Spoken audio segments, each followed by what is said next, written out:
So my name is Grace Fegan and I'm the Curator Manager of the Medieval Mile Museum here in Kilkenny, but I'm also the Curator for Kilkenny Civic Trust.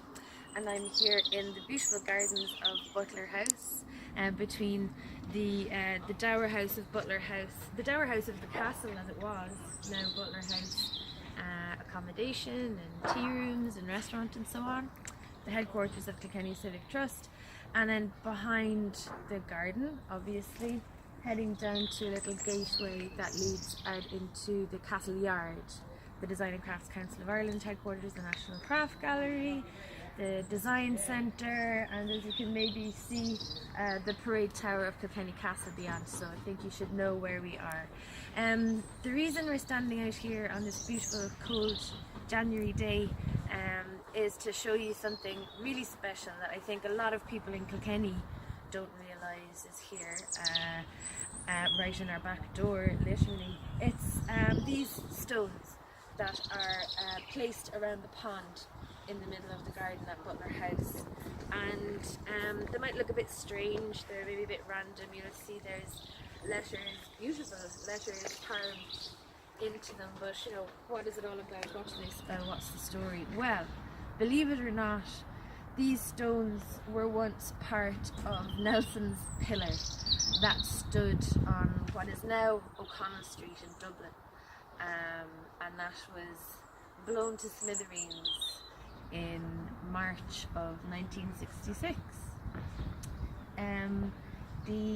It was an operation, I believe, that was called Operation Humpty Dumpty, the idea of blowing up the pillar. It was to coincide with the 50th anniversary of the 1916 Rising, and it was felt that this was a fitting way to commemorate that anniversary. The column itself, when it was built in the early 19th century, and it was open to the public on what would have been the 5th anniversary of the Battle of Trafalgar. Okay, so you have Admiral Horatio Nelson, who is one of the finest, military heroes in the British Empire. When he died, there was an outpouring of grief across the empire, and monuments were raised in his honour all over the world. But the one in Dublin, which opened in 1809, when it was built, it was the highest Doric column on the planet, and it was topped by this huge statue of Admiral Horatio Nelson himself. It was climbable. You could climb to the top to go to a viewing tower and look out over Sackville Street, as it was known at the time, and it was a bit of a, it was a tourist attraction, and it was a visitor experience of its day. But for many people, it was always seen as a symbol of imperialism, and it had to go. So in 1966, with a massive explosion in the middle of the night, go it did. Now, because it was such a symbolic monument, and it's so many negative connotations to it, when it was blown up, people didn't even want the rubble. And there was a real kind of debate as to what should be done with it, and I think there was plenty of threats of it being thrown over the wall into the river Liffey, that it would just be dumped. The head, actually, of Horatio's statue spent a period of time with some students from the National College of Art and Design. I think they robbed it shortly after it was blown up.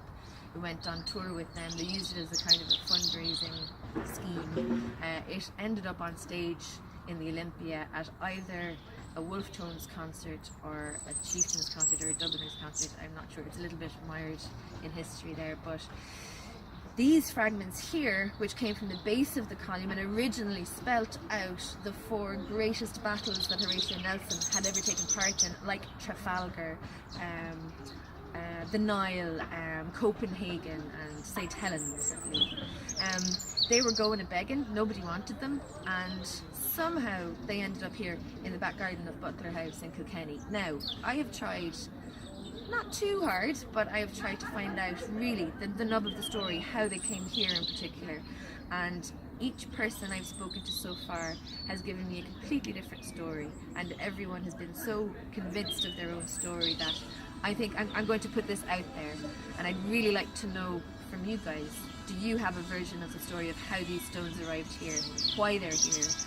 We're going to get to the bottom of this, I'm convinced of it, over the next little while, and we'll let you know how we get on. But if you have your story about how these stones arrived here in Butler House, then please let us know. Thanks so much.